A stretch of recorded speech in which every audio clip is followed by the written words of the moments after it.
the network for the AV industry. What are you listening to? This is AV. This is AVNation. This is AVNation. Ready. AVWeek. Performing scan. Week. Online. This is AVWeek. AVWeek.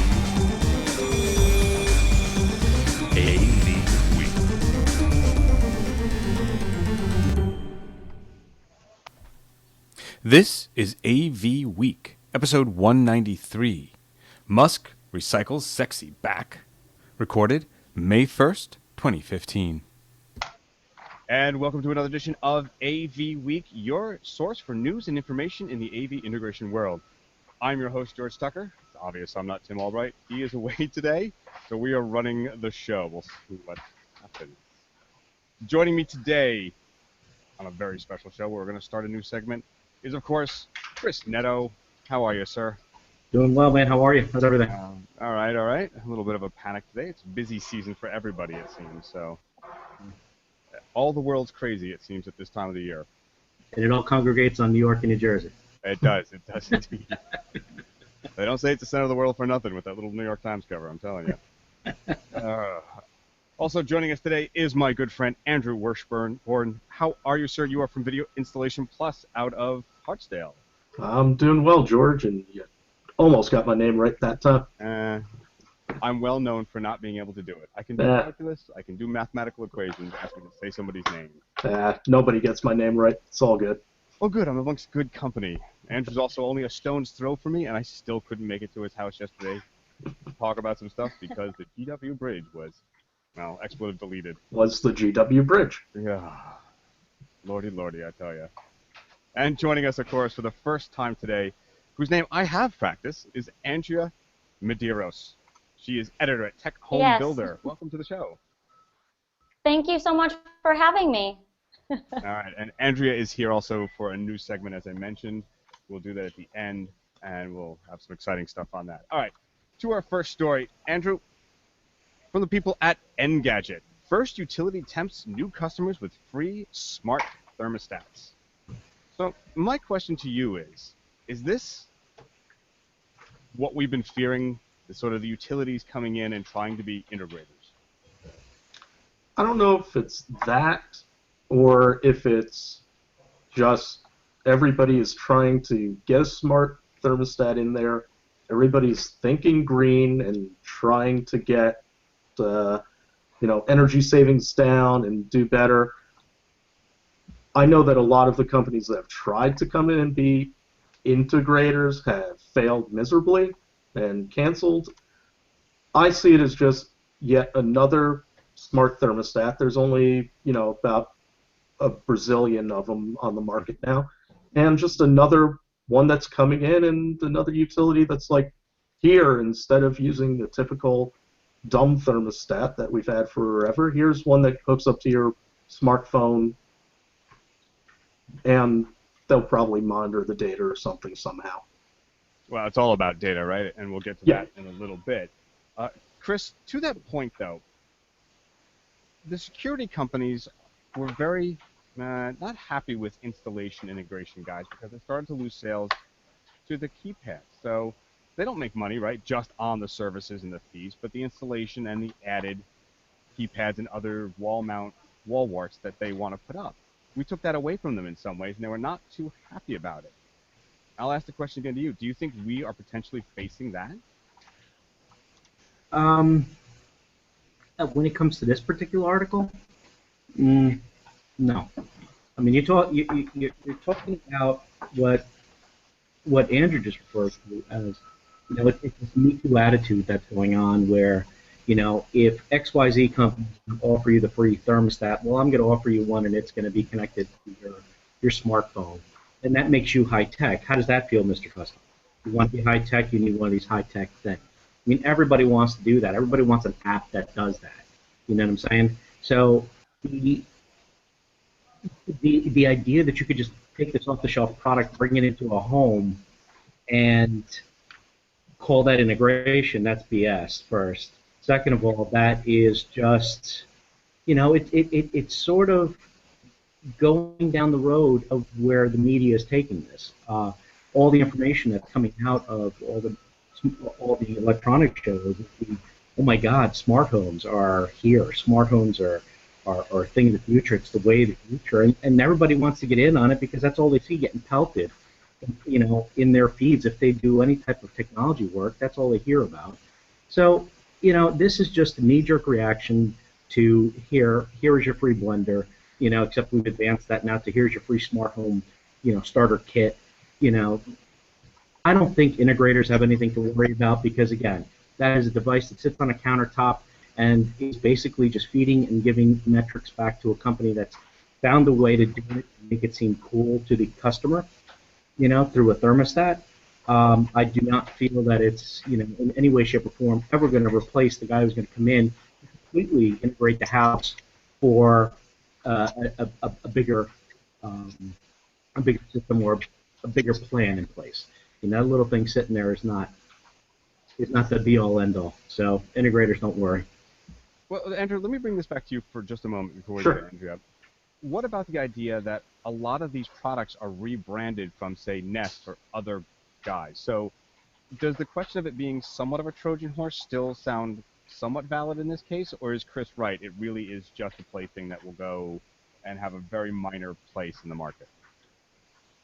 I don't think it's going to have a minor place. I think soon everybody is going to have something like this, but whether it's rebranded, it's their own OEM, it's their own new thing, these are all going to exist, and soon it's going to be the base standard. But there's still going to be us out there getting, the real toys, the real integrated stuff in there that really communicates with everything. The Nest, the First National that's giving this away, or whatever, all the others, they're going to be the baseline. It's like, oh, I need a thermostat. Instead of that old dial Honeywell that everybody had or has, it's going to be this now. It's going to be just the standard. And you know what? Guys like us, we're either going to go in and be able to be like, okay, you've got that, fine, it works with our system, or, okay, you've got that, we can take that off the wall, put a little sensor there, make it look prettier, hide a real integrated thermostat in the back. I don't see it as a danger to us. I think maybe more of this stuff coming into the homes is actually an advantage. I just had the sudden thought about hipsters sort of pining for mercury switch days of like that's the real hysteresis or something. I don't know why it just suddenly came to me. Maybe because record day was only a week and a half ago. Right. But, I suddenly had that. Maybe the millennials, or maybe not the millennials, but my kids will grow up and go, oh, that mercury switch, man, it's just that solid. I don't know. Well, Andrea, then I'm out of business. help me out with this. Home builders, tech home builder. Is it an advantage or a disadvantage for the contractor to have the utility providing it or bringing in, say, a partner to do the full thing? Is it really matter to the contractor, or is it all just a good sale? I think it depends what type of builder you're talking to, whether it's a production builder, a luxury builder, a custom home builder. But I completely agree with Andrew. The more of these thermostats that go on the market, the more overwhelmed these builders are. Because keep in mind, we go to a show like the International Builders Show, there are so many different companies now pitching their thermostat and why it's better than the other. So these builders become completely overwhelmed over which one to pick and which one works, which one doesn't work. And then as these thermostats, as their customers start to have problems with them and they're on the hook for that, they're going to learn more and more that they want to have an integrator in there helping them out, dealing with those technical problems. Because if you just pick up a thermostat and install it in the home and there's an issue, it's a bigger problem down the line with the customer. Can I just respond on that? Jump in, Ed. My understanding is that's why a lot of the guys that were providing these smart home features actually got out of it is, yeah, they can throw it in and, oh yeah, they make money on the service contract. but their guys have no idea how to handle the service. They have no idea how to troubleshoot or fix it when it does happen. So once something does break, they had no idea what to do, so they pretty much got out of it. Mm-hmm. I think builders are learning more and more what to do with these products, but a lot of them are working with integrators hand in hand, bringing them in on the design level, and then it's kind of a seamless process. That's the route that a lot of at least luxury builders are going to at this point. All right, well, let's continue on a subject that's similar to this. I'm trying to thread it through. From our friends at Digital Trends, we have the 7 sensors within... Ooh, I just did a bad thing. The 7 sensors within the sensor might be enough to make your home brilliant. All right, on a similar vein, this is about a startup company that says they have one sensor that connects to one hub that does it all. All right? Chris, we've talked about this in the past. One sensor does it all. It's sort of the centralized versus distributed model, right? We all fight about this in programming. Do I have a centralized processor or them distributed all over the place? What are your thoughts on being able to do that all from one little box? I doubt it. Repeat There. I doubt it. You want more than that? I doubt it. I seriously doubt it. I hate all-in-ones to begin with, especially when they're claiming such a big thing. There's no way, you know. Truth be told, this may be possible in their vision of it. But if you're gonna tell me what those 7 things are that they're monitoring, I could probably call BS on at least 5 of those right off the bat. So you're asking the wrong guy. I'm not the all-in-one person for this. Sorry, George, I don't buy this one. Well, Andrea, hey man, you asked me to come on this thing. When I do these shows, if I don't agree, I'm gonna flat out say I don't agree. I don't think that this company can with one product monitor 7 things. so you're calling sort of Pebble-ish on this, are you? Absolutely. Well, there you go. Well, Andrea, one of the features that they do promote on this is not only the opening and closing of the doors and being able to get that sort of sensor calibration, but about using it, say, for detecting water leaks. Now, this would be something I think that any contractor would want to put in, at least in the very beginning, in the first year of, say, the warranty on the home, yes? Yeah, I mean, there are 2 facets to this. One facet is it's a fairly cheap product and it can do a lot. So for a high volume builder, it's kind of tempting. Like Snap Power came out with a product. It was a Kickstarter. It has a USB in the plug. It's a simple product that these high volume builders can kind of wrap their minds around, and it's easy to just install in a home and sell that to the customer as an added bonus to make the customers happy. But the other problem that comes with this is a lot of the builders have been burned already on products that haven't worked, or companies that are just starting. So they're kind of worried that they're going to get burned again. So there's a certain fear out there. But the idea of a sensor is definitely appealing, because the whole thing with builders now, what they're learning is that, you know, the world is going far beyond electronics now, and a lot of people are worried about, you know, their water quality, they're worried about leaks, they're worried about detecting a fire, and there are all these so-called technologies out there now that can detect that. And, you know, we talk to a lot of builders, and they're concerned about what moms want. You know, there are several articles out there that say moms make about 90% of the decisions in the home, and moms tend to care about those security and safety issues. So for the builder, things like these things seem to appeal to them. George, can I respond to that? There's a reoccurring theme with the first 2 articles, and that is, and Andrew nailing it on the head from, you know, I'm more on the commercial side than I'm on the residential side, but hearing the same theme is that the builders are looking for the easy, for the easy, for the easy. Easy is not always the best. When you start talking about the bigger picture or the bigger plan for the smart home, yes, it's great to put a little device, to put a little sensor in here, and, you know, from the builder perspective, something that's easy to make a package and sell it, that's great. Everybody wants to be able to do that, even on the commercial side to an extent. But what always tends to happen is you buy product A to do this, and then when you get that thing to finally do that, you realize that you need not just A to be done, but I could really use B and C.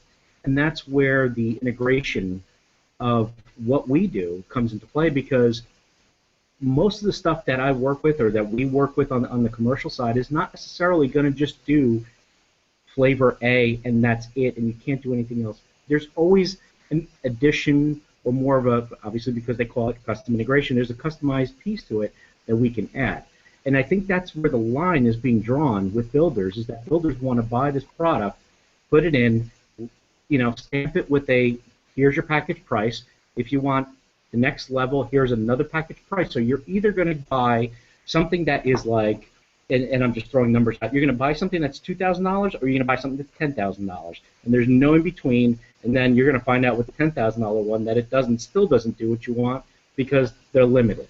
So yeah, it's all going down that same path of, it's a great introduction to what a custom install can do.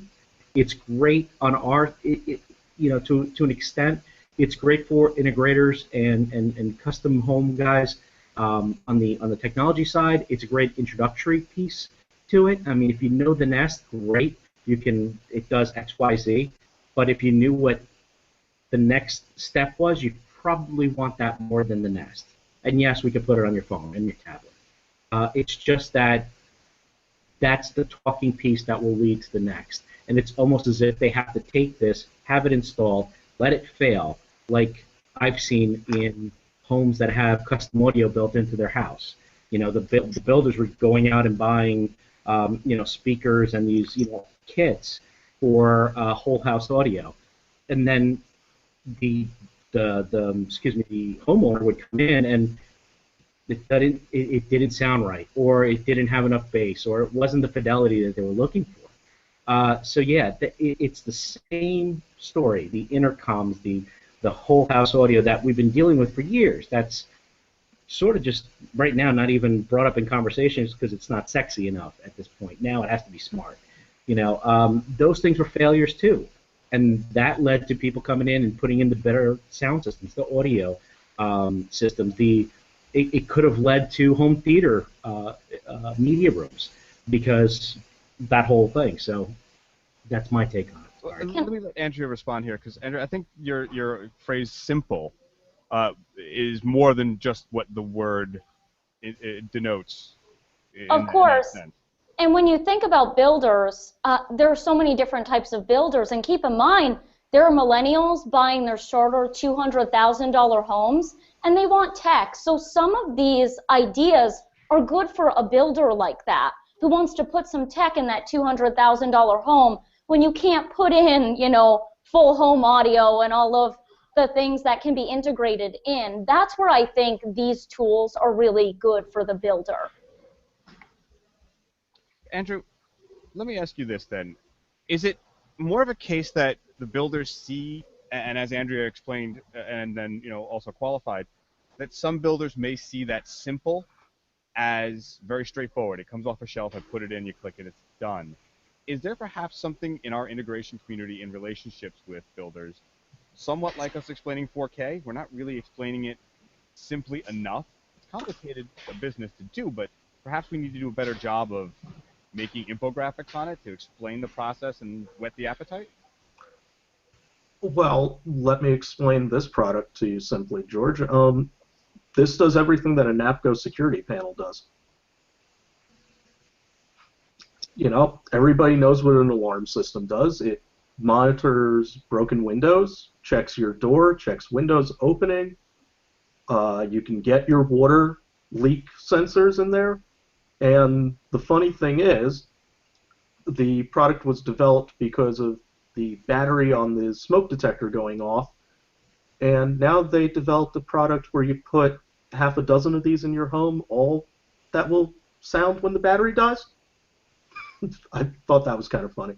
But all they've done is taken that centralized security panel that everybody's familiar with, and all you have to do is say alarm system, and they've decided to put it into little nodes that you stick wherever you want.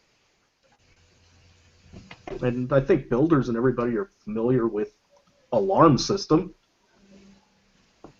Well, yeah, it sounds like there's still some dialogue to go on between this, and that, as Chris said, there's not always the simplest is not always the best or the but straightforward seems to make sales. So Right.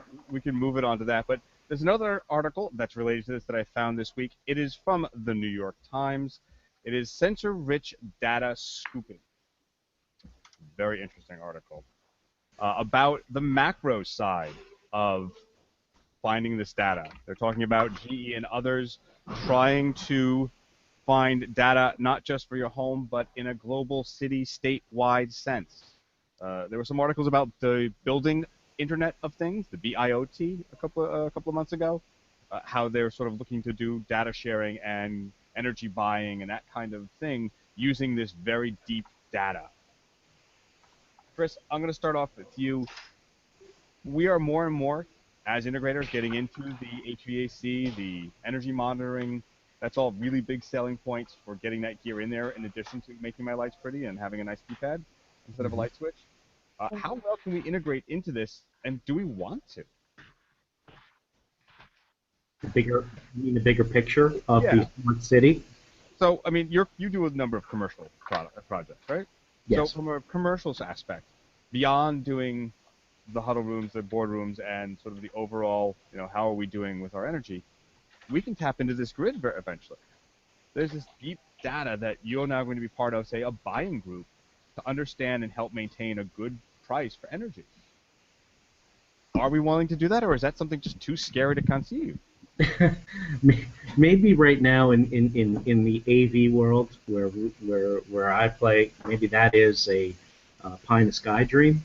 We all want to talk about it. We all go to conferences. We all talk about the bigger picture of IoT and stuff like that. But every time we go there, we always just drill it down right back to where we are comfortable. Well, I think it does come back to that, George, the uncomfortableness of, how do we explain this to a customer? Because when we are talking, we're typically talking to the customer sitting in front of us. And to talk that big of a picture is, it's daunting. It's kind of scary, I guess, from a, you want to, how do I put this? Because now I got 1,000 things running through my head. The data that you're looking for is there's a lot of numbers there. You're talking of leaving the conference room, out of the building, into the whole space. That I don't know, man. That I don't know where we even begin those conversations, because a lot of the times, for me on what I do, the customer's like, let's get right down to where this is. I mean, we've talked about integrated buildings at conferences and stuff like that. We think it's a great idea, but there are so many, within the integrated building or the commercial building, there are so many pockets of the resistance, I guess there is. It's not just the AV guy, and we've talked about this, how we speak the different languages within a building. Our gear is the only one that's in place to talk to HVAC, to talk to security, to talk to the emergency notifications and stuff like that. We can do it. It's just a matter of now getting past that resistance of everybody who is sitting in their own silos saying, you know what, we don't want your devices touching ours. I think that's our first hurdle to get through. Andrea, from a builder's perspective, builders don't build just single houses. They sometimes do developments, and there's a sort of larger picture there. Is there any discussion or interest in that aspect of the sort of tech of home building? Are we looking at people making, long suburban neighborhoods that they build up, looking to get that buyer's group mentality and have deep learning data to be able to say, we can get you the best price in this community to have energy, and that's an attractor? I think that a lot of multifamily builders are thinking about this. I think at some of the shows that I've been to in the past year, they're looking into things like solar first. That's what they're dipping into in a community, trying to figure out how much money that's going to save, putting solar on, say, a parking garage and having that light the hallways. And I could see maybe collecting that data and seeing how much can be saved, but it really depends. Builders are at all different levels of this right now, but I mean, it's definitely out there that it's not just about electronics anymore. There's a demand there for smart HVAC, smart indoor air quality, smart irrigation, and I think we'd be silly to think that eventually we won't be collecting that data to figure out how to be more efficient. Andrew, from the same perspective, what are your thoughts on that deep learning data? I mean, we're going to do it in our homes. The Nest was always a concern when people knew that Google was buying it. Now they have our data about everything we do in the house. Well, they already did. 7 sensors. Who needs to know how often I use the bathroom? You know, I mean, it kind of gets a little personal, no? Well, Google already knows everything about us. I mean, True that. You know, they're listening to this right now. I mean, there's two things. One, we can already access some of that data. We can already talk to all the systems and show it to our clients and be like, hey, this is how much you can save by using all of this stuff, and this is how much you have saved by using all these different smart appliances and thermostats and everything. It's just, it's not easy, it's not simple, and it's not sexy yet. So the average person, their eyes will either gloss over or they don't care. As far as collecting the data, come on, it's 2015. Everybody knows that collection of the data is where all the money is and what everybody's doing with it. That's, you know, so that'll happen because the companies will want the data to do everything from sell you ads to figure out new products or how to build something. Well, and part of the, I guess, the discussion and the concern is you say they're not interested maybe from the energy level, but how many times can we then really record in any of these control processors that are on the market, say, well, you've really downloaded those Disney movies a lot. There's no kids in that house. Now, who am I to judge? But, right, I mean, how finite do we really get it? And what this makes me think of is, how often do you recall someone asking for, can you write a time bomb into a code because someone may not pay their rent or pay something? It sort of gets on that same level of really being intrusive. Yeah, well, yes, technically we can collect all of the data, and we can look at all of the data, but if you just want to know how much you're using, there's that watt box that you just plug into an outlet, plug in your device, and you can see how much energy it's actually drawing. We as integrators can do that directly at your electrical panel, and we can actually develop things to make your lighting smarter so that we can see, hey, you know, you seem to use this light a lot. We can tell when you're going to use it and adjust the maximum dim level. We can, if we have photo sensors, we can see how bright it is, whether or not you actually need to use that light. Now, you know, I'm not saying we go Big Brother on everybody on this, but, you know, the chance is there that the technology, if set up correctly, can be smarter than the user and can make lives better. Will it? That's yet to be seen, and like I said, it's still not simple or sexy, so it's not easy to do yet. All right, well, we've discussed a number of things about energy on this, but let's turn to something related. But our man, our very own Iron Man here in the United States, Elon Musk, Tesla announced a new battery. It's been sort of brewing for the last couple of days, and people were sort of anticipating what that could be. He claims to have a new battery now that's going to allow you to store energy not just from solar panels, but overnight. Mm-hmm. Chris, I'm going to throw this to you to start. Boom or bust? Boom. It will be big. And this is my only hang-up with solar right now. I have friends of mine that are in the solar industry who do it for the homes. My first question out of it is, I'd love to have solar. Will it work? And here, you know, my first, you know, I guess dumb question into the solar panel buy-in is, if my power goes out, can I rely on solar to help power my house as a backup system? The first question is no. So what if I buy it outright and not do the solar buy programs, which are, you're buying into it, you're sort of giving power to these leasing companies that are, want to take some of the power that you're collecting and it'll lower your rate and all that. My first concern when it comes to solar is, can I have it?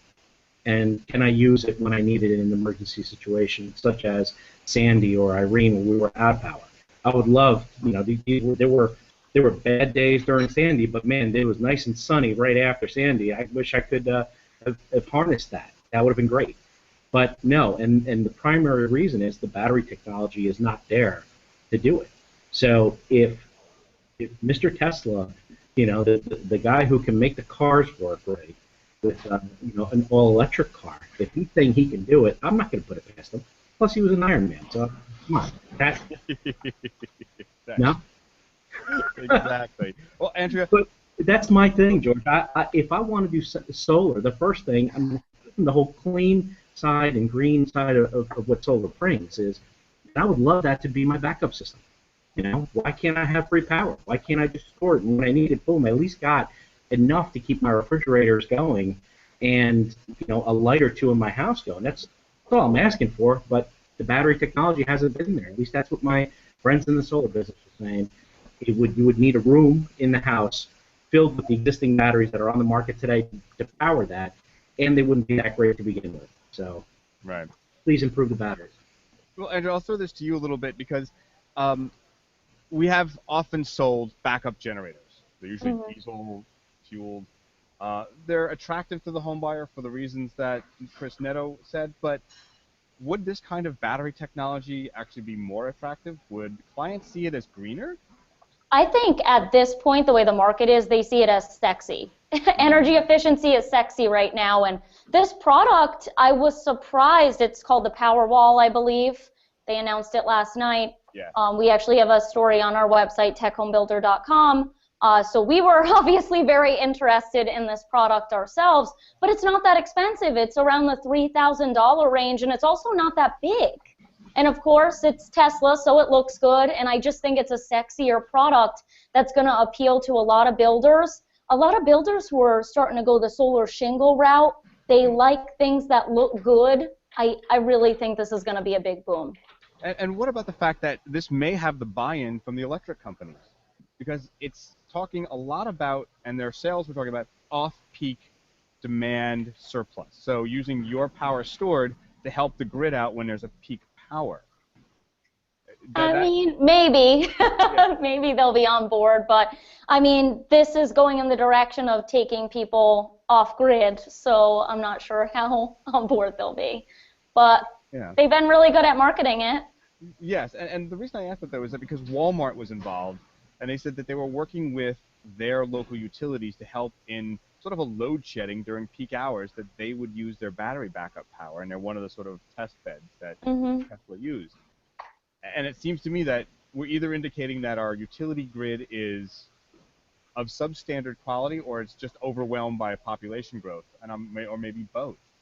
I'm not sure, but it seems that that would be a benefit to both the electric companies and the people looking to be, quote, off the grid.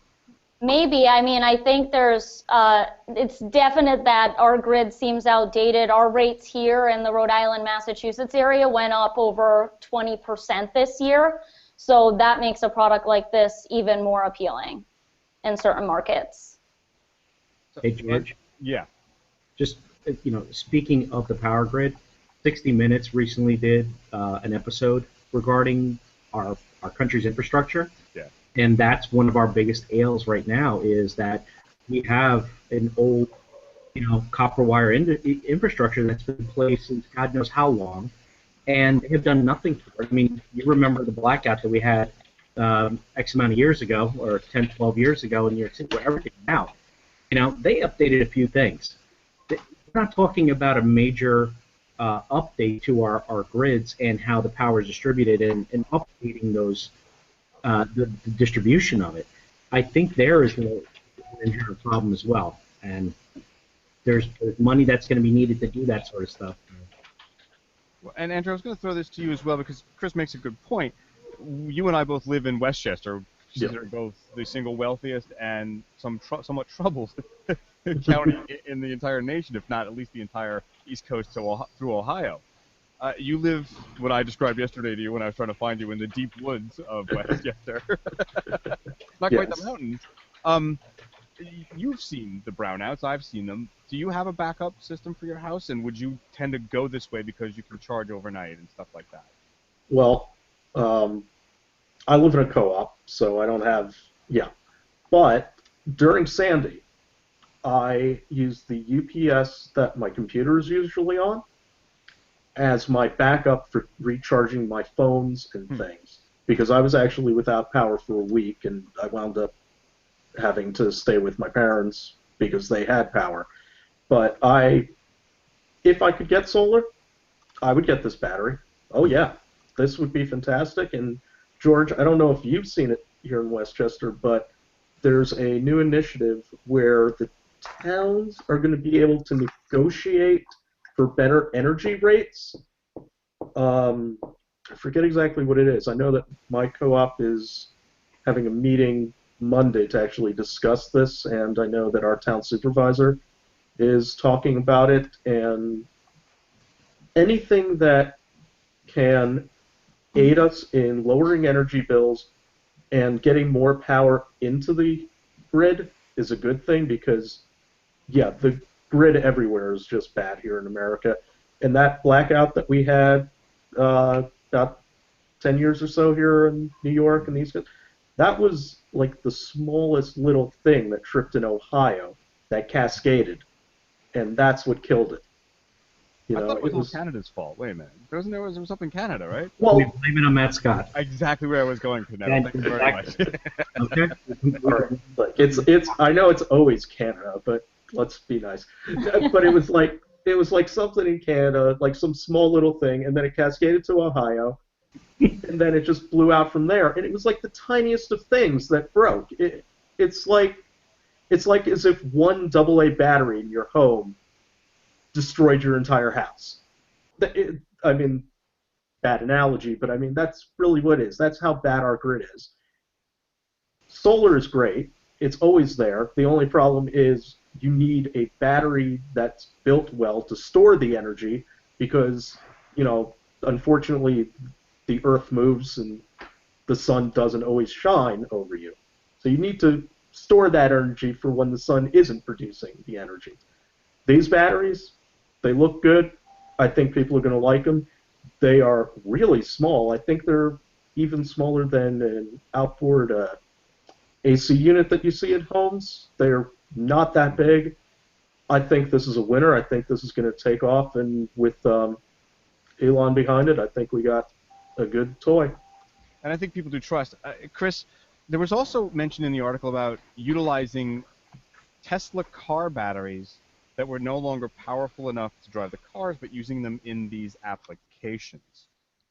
That's sort of a plus too. Would you be looking to use those as well as sort of a less expensive alternative and being very green, or do you think it would all just be the new batteries? I think it would probably all be the new batteries, because you can recycle. I'm sure there's a way to recycle the car batteries and to reuse them or repurpose them. But the minute you put car batteries and homeowner in the same question, there's the image of your local auto parts store with racks of car batteries stacked in your garage is sort of not going to go to that sexy appeal of solar anymore. It's going to be sort of kind of funky. But the alternative today is the outboard, the big generator, Genelux or whatever that is that goes outside right now. That a lot of people in my neighborhood went out and dropped, between $5,000-$10,000 on a backup generator that is, gas powered, natural gas powered, and man, they've gotten better over the years. But when one of those goes off, and they do go off every so often because they're recharging their own batteries that are within that system. So at the weirdest times, these things will turn on, and I'm like, wait a minute, is power out? No, it's my neighbor's generator going off, recharging their batteries, just in case the power does go out at some day. So that's what we have right now as an alternative. I mean, granted, they wouldn't trade that for anything in the world right now because they will constantly have power, But solar, quiet, clean, yeah, this could be big. No, George, can I just respond on that? Jump in. Yeah, I don't see a problem with recycling the old car batteries from the Tesla cars. I mean, obviously, you just repackage them into the sexy shell, but if they're no longer good enough for running the car, but they can still provide energy at some point for the grid or for my home, and you can put them in that sexy little shell, sure. I mean, let's recycle them. Let's keep it going because it makes sense. And if they're still working, why toss them? They still can serve a purpose and still help. So I think, yeah, if you tell them, oh, it's a car battery, yeah, a homeowner's still thinking, a typical, car battery. But if you tell them it's a recycled battery, they might be happier with it. And if it's got the same, white packaging that they're showing, nobody's going to know. It's not ugly. Well, and it's also coming from the makers of a sexy electric car. Exactly. Prior to that, your choice was a freaky three-wheeled, wacky-looking Prius. They made the electric car that people want to drive. Yeah. Well, So my maybe question I'm with you on this one, maybe. are the batteries being used up because of the insane button? That's my question. I love those videos. Andrea, I'm going to have you sort of wrap this one up for us, this topic. Would that be a value-added item that you could sell as a construction builder, as a home builder, saying these are green, recycled, you're not buying new, you're not putting something bad back into the environment, it's already there and you're reusing them? Is that a sell point? Yeah, I mean, I think the word recycle itself has become sexy in the past couple years. And I also don't think using the old car batteries, as long as you packaged it properly, I think people would buy into it. Plus, women love Elon Musk anyway, so that's a plus. Besides that, I mean, the only problem is right now is a lot of builders are hesitant to put stuff like this into their base package, so it ends up being an add-on. So say you have the solar panels, that's a $12,500 add-on. Then you got the battery, that's an extra $3,000. So as long as you have a homeowner who has a certain budget, yeah, I think it's a great sell. But for the typical high-volume builder, maybe not right now, but maybe soon. Sorry, had a little. So what we're saying is basically leave it to Elon Musk to bring sexy back to recycling. Exactly. I think I may just have the show title there. I think so. And it's really fitting that you brought up Justin Timberlake today. I don't know if you guys saw that meme going around. It's gonna be May. I love that. So. I have yet to see that one yet, but you'll have to Google it. Did I bring up Justin Timberlake? I don't recall saying that, but the sexy back. My wife would be very proud. Now all I have to do is have a One Direction thing, and she would really be proud of me. You mentioned Stephen Chris Hawking is loving this. Yes, exactly. I just can't see George doing the sexy back dance. Ain't gonna happen, son. Come on, let's get viewership up. Do the sexy back dance. Go to the running man for us. Get this going. I think we're going to be adding it to the underwriter package, aren't we? That would be interesting. Moving along, I'm going to cause some people grief and some people joy, all at the same time. Why? Because Verizon, if you remember, was offering a package that lets you decide. Some were calling it the sports-free cable package, basically premised on the fact that, as most of us may or you may know, that a enormous portion of our cable bill is, well, ESPN. You're paying for it whether you watch it or not. They get the most money. And Verizon basically said, well, they were going to give us what we wanted, which we're calling a la carte. Right? For years we've called it a la carte. Andrew, do you think that ESPN and its vitriol and its legal action to stop this is really just a contract? Or, to paraphrase Blazing Saddles, gentlemen, we have to save our phony baloney jobs. They got to save their phony glory jobs. I mean, a lot of the cable packages, the telecom industry, everything, it's just trying to put this politically correct and Yes. clean. Clean is the big part, yes. Yeah. Expletives, please, none. Their contracts basically state, you can have all of these channels or you can have none of them, and we will take our ball and go home whenever we want. And, we will pass our charges on to you, the customer. And I know that the a la carte thing was, ever since FiOS started, that was the rumor that was going around. That's what they wanted to do, was say, nobody wants the Weather Channel, really. Nobody, unless you're really into sports, like you are, George, with hockey and everything, unless you're really, really into sports, nobody watches 27 channels of ESPN. Not even the Ocho when they've got the dodgeball championships. I knew that was going to come up. The Ocho. Yeah. Right. Yeah. I mean, I don't even think. Yeah, I'm not a sports guy, so I don't watch. So, Yeah. Chris, besides me knowing that you're probably going to say something akin to, if you can dodge wrenches, you can dodge balls, do you think that is ESPN being short-sighted here in that if I don't want to buy a sports package, there's plenty of other sports fans that will pay just a little extra for, say, just sports and local news? No? Who are you talking to, George? You talking to me or? Yeah, I said Chris. Oh, I'm sorry. I thought you went back to Andrew. Well, actually, didn't DirecTV prove that? By how? The NFL package, the Masters package, all of those packages that they have. I mean, DirecTV has proven that sports fans who really, really, really want to watch sports or watch a specific sport will pay for those extra packages.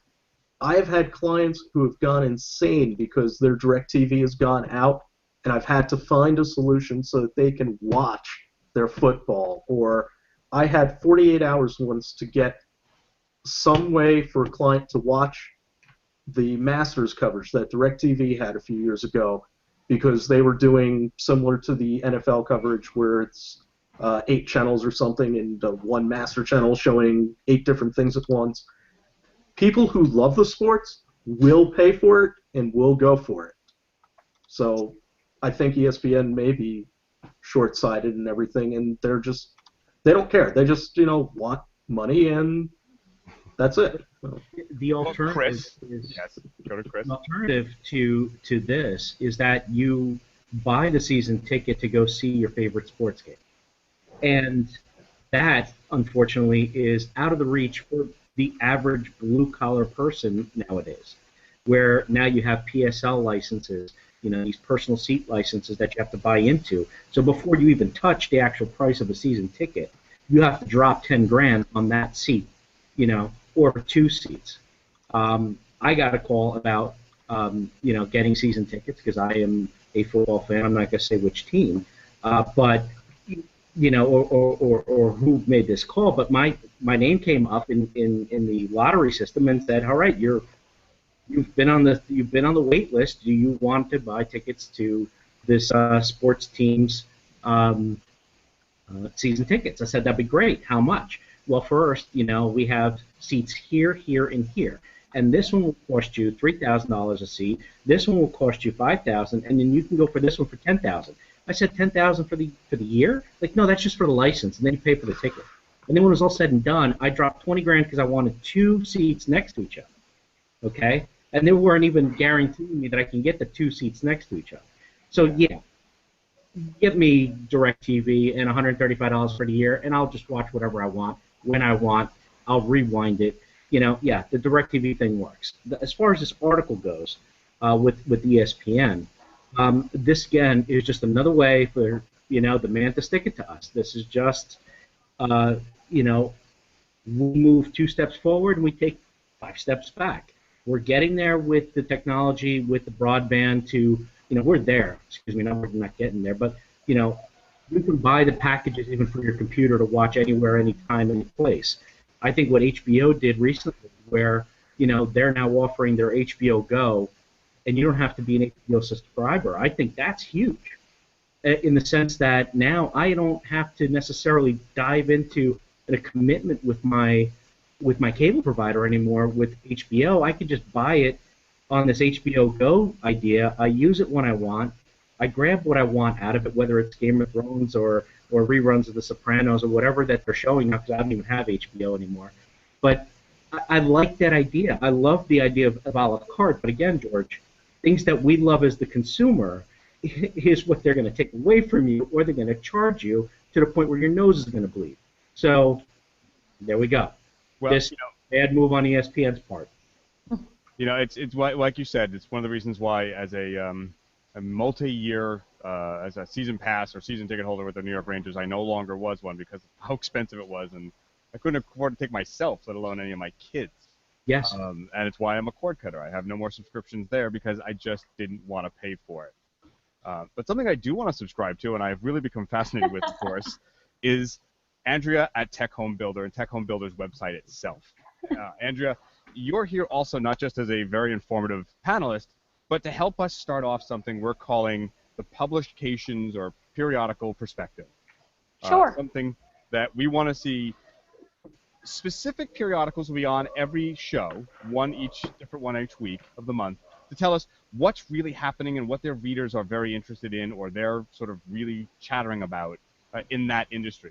You come from the construction and home builders audience who are looking into using tech to sell. So let's tell the audience a little bit about Tech Home Builder, and then you have about 3 or 4 stories you want us to know that your readers are really interested in. Sure, definitely. First of all, loved your segue. Everyone should go to techhomebuilder.com and click subscribe on the top right-hand corner. We do put out a weekly newsletter for builders and integrators and manufacturers every Tuesday. So if you subscribe, you'll just get a link to some of our stories that we put out that week. And you can, of course, always go to our website to check out some stories too. We have an editorial staff, and I'm part of the editorial staff, but we also put several events on throughout the year, and that's what this first story is about that we're going to talk about. It's my top plays from the Tech Home Builder Summit, Think Sports Center. So here at Tech Home Builder, we've just introduced the multimedia side to our company, and that's why they brought me on. I'm a former news reporter, so I do kind of the video, I track some pieces, put little packages together, and at the top there you can see on your screen a video we put together at the Tech Home Builder Summit. Now at that summit, basically what we do is we bring what we call 100 decision makers together. Those are builders. We bring them together with integrators like a lot of you guys, and also manufacturers. The big thing out there is there's so much tech out there, and a lot of the builders aren't sure what platform, what products to use. There are hundreds of them out there. So what we do at our summits is we kind of bring everyone together in a small space. It's not like a trade show, it's a smaller summit.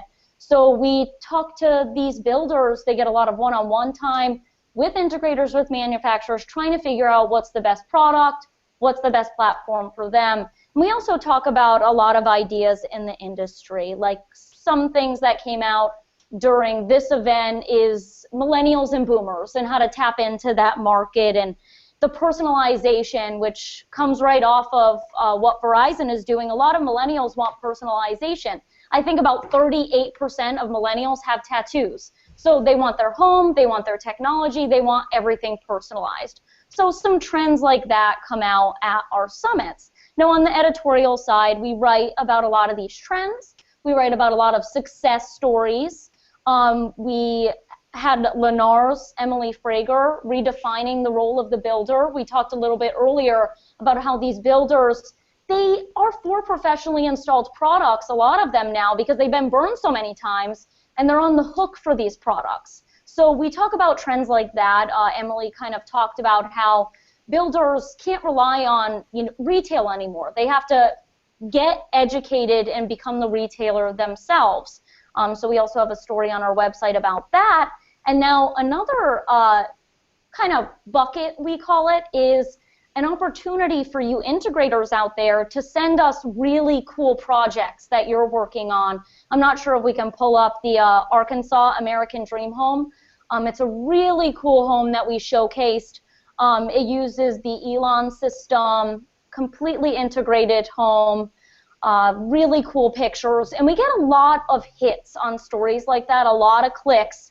So any integrators who are out there and would like to showcase a really cool product they're working on that they think builders could learn from, we're always looking for people. Another thing that we've been working on, we're launching a few other newsletters at the end of this month to the beginning of next month. We're going to have a luxury newsletter, a contractor newsletter, multifamily, production. We're kind of breaking them all up on top of our typical insights newsletter. We're talking about one of our stories is an elite builder integrator relationship.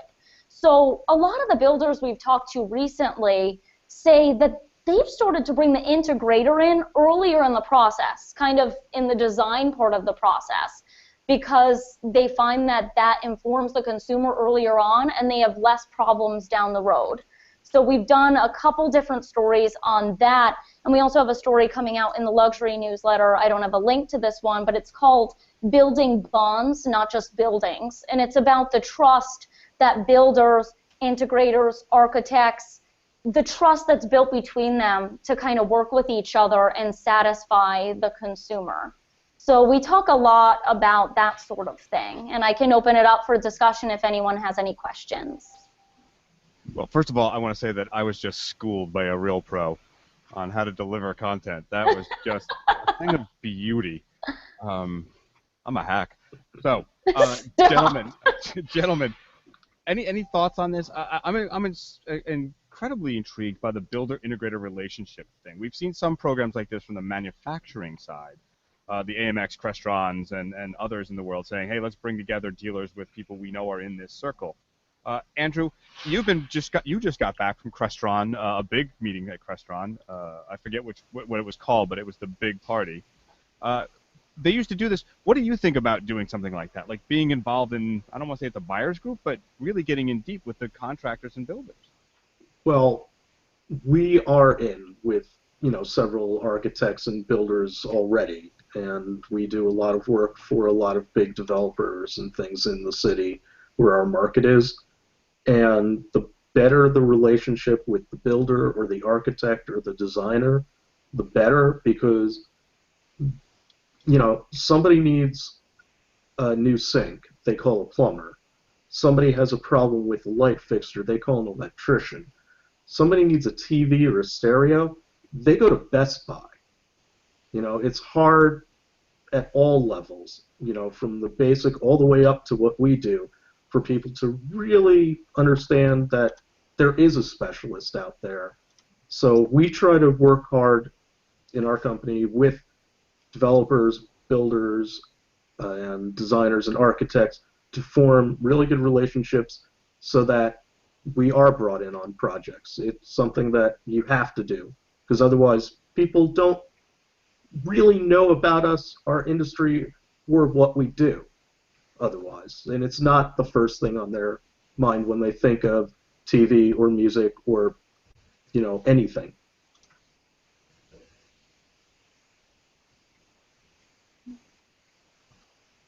Sorry about that. I'll edit that out. Yep. Hey, Chris, I'm going to go to you on this. So you're in the commercial side. This has an application on the commercial side. I know you're part of certain things like this, but this is beyond a manufacturer. This is an industry group basically saying, hey, let's really talk. Are we missing that? And what more can we do to bring all of us together? Yeah, no, I definitely could see some positives in this. Anytime that you can have, a forum or a seat at the table to talk to people that are out there, I find to be a huge plus. In this case, for what Tech HomeBuilder is doing, they're bringing in the builders, and now we're going out and finding the technology people and bringing them to that table, sitting them across and letting that conversation happen. I don't think those conversations would have been happening had there not been that initiative. yes, the AV guy or the AV company that's there would love to have a conversation with the builders. It's just that when the tables are flopped that way, they don't want to hear about home theater. But if they're asking about home theater, if they're asking about the smart home on the builder side, there's the opportunity that we have to speak. Because I've seen that happen with integrators or smaller integrators that have gone to builders and say, hey, who does your wiring? Oh, my electrician does the wiring. Yeah, but who does the wiring for AV? Oh, well, we don't worry about that. We let that be something of the homeowners. Or, the worst thing that can come out of this is that they're going to turn and say, you know what, go talk to Geek Squad. Geek Squad will sell you the TV, but they're not going to put together the whole plan in place. As far as if you want to go to smart home, what type of cabling are you going to need in your house? I'm putting myself in that mindset of the residential mindset. I don't think those conversations are happening if it wasn't for forums like this. So it's a positive. Well, you know what also brings people together? Free libations and parties. Right? I mean, come on. Am I wrong or am I right? Hey, I'm right. Everyone has a great time, I will say that. Well, the reason I segue into this is there footage to prove that. We have footage to prove that, and of you even. We have an event coming up, InfoComm, and we have a lot going on there for AVNation. You have some stuff brewing for that. You want to take a moment to give us a little details, drop a little rumor? Sure. What we got going on, or what is coming up, you have InfoComm, which is the big show for our industry. For those that are new to the industry or never heard of it, it is the show. It's the big show. It's our Super Bowl, if you will. One time a year and you can go, and you're not going to get hit with a PSL to go to it. It's the one time a year you obviously can get together, get your training, get all your manufacturers in one place for the most part, and do all that sort of stuff. So that's InfoComm in a nutshell. Now, what AVNation is doing is that we got a bunch of events. We are, obviously one of our bigger things is that we put together the Tweet Up. So as of today, we have over 125 people signed up. These are all the AV people that are on the social media front, online, on the internet. And 125, and it's 40-something days out. We may break our record from last year of 172 people showing up. That was pretty impressive. So fingers crossed for that. We have begun the inner, I guess, musings, I guess would be it now.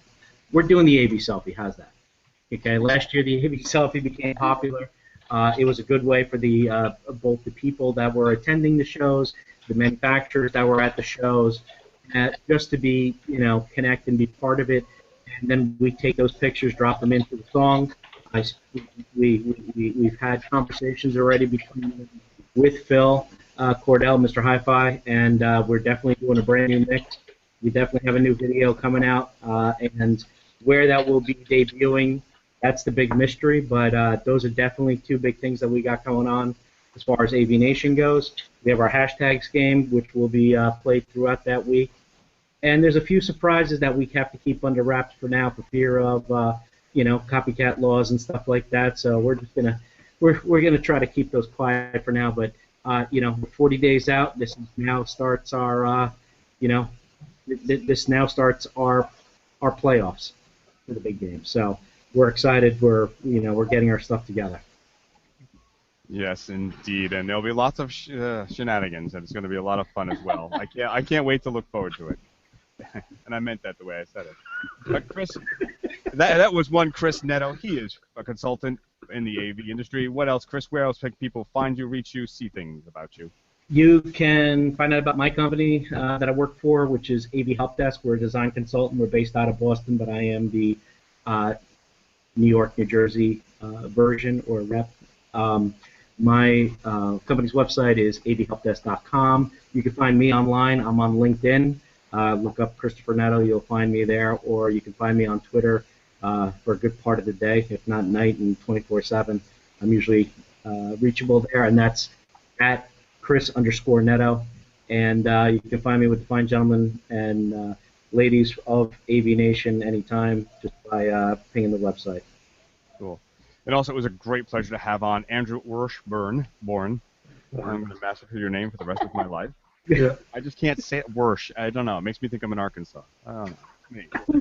Andrew, you are from Video Installation Plus. You are my neighbor. Where else can people find out about you, your company, and the goings-on? Yeah. We don't actually have a social media presence or anything. Well, there you go. Yeah. They're going to have to call you physically. Yeah, There you they go. actually have to contact us, or we're doing it old school. We are word of mouth and just our name and people who know us. Yeah, Well, that's why I'm saying Mercury switches then. You're going Mercury totally. switches. Old school, baby. I am Cool. suggesting that record players and Mercury switches and those 2-button push button for switches next job we do. Totally. I'm going to suggest that. And those old IBM M80 keyboards, the one to make the clicky sounds with the springs, I love those, actually. You and I, we're going to corner the market. I actually have a new modern keyboard that has clicky sounds. That's right, and they make them in Massachusetts, right, under license from the old IBM guys, so... Nah, mine is a gaming keyboard, but yeah. Okay. But it's actually... There you go. But And of course, last but not least, and greatly entertained and helpful with us today is Andrea Medeiros. Andrea, thank you so much for being on. Where else can they find you besides Tech Home Builder? We're all over the place. You can go to our website, techhomebuilder.com. You can click on Meet the Editors. You can get my email there. It would be too hard to spell my name to you right now. Twitter, I'm at Andrea A. Medeiros. I'm on LinkedIn. You can also catch me on Facebook under Tech Home Builder. We have a page there. I also have a professional, one of those personality pages. It's called Andrea Medeiros Tech Home. So you can find me on any one of those social media sites. I'm always connected. And you do a Twitter thing for Tech Home, a chat. Yes, we do a tweet chat every Thursday at 3 o'clock. We're always looking for industry professionals to weigh in. We talked about saving water this week. We talked about tiny homes last week. We talked about controlling your smart home from the top of Everest the week before. So we do a lot of different topics, and we're always looking for people to be a part of that. It's called #TechHomeTalk. So you can follow us every Thursday or get involved in it. We would love to have you. Cool, we'll include that on the show notes. Thank you so much. Perfect. I, of course, am George Tucker. You can find me anywhere on social media under Tucker2s on AVNation and in Commercial Integrator, EH Pubs, where my articles reside. This has been a presentation of AVNation. You can find this show and many more about the AV integration industry, from Pico projection systems, the live life about event staging, there's EdTech, there's the state of control about the programming side. All of them have new shows, including a show on social media for small market AV firms, actually featuring one Mr. Chris Neto, Don Mead, Kelly, and a couple of other people that I don't remember the names of, but Chris, help me out. Where are they from? It was, you're talking about Jane Johnson from Pivot Communications was on Yes. AV Social. And they're talking about gamification and how you can do it at any level. So tune in there, avnation.tv, see that and many more, and we look forward to talking to you again soon. The network for the AV industry. What are you listening to? This This is AV. This This is AV Nation. This is AV Nation.